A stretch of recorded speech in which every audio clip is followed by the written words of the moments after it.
जब तक तोरंगे नहीं तब तक सोरंगे नहीं আমাগরে এই যে যত যাই হোক নেগেটিভ কথা বলতে কব আর আমাগরে কিন্তু কই দিয়েছে আমি 2001 সনে কিন্তু ওই যে আমার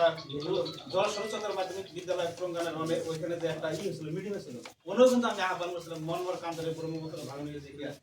রাইজো ভাইয়া তো জল সমস্ত রাইজো ভাইয়া আহ্বান করলাম প্রথম আমি ওখানে এমএলএ হবেন কারণ তোর ওই সব আসছিল আর তখন এমএলএ হবে তখন থেকে আগে থেকে ওইটার জন্য মানুষের সচেতন বানানোর জন্য কত গান কত কিছু নাটক কিন্তু কেউ সারা দেয় তাই আজকে মানে মনটা এত ঘুরে গেল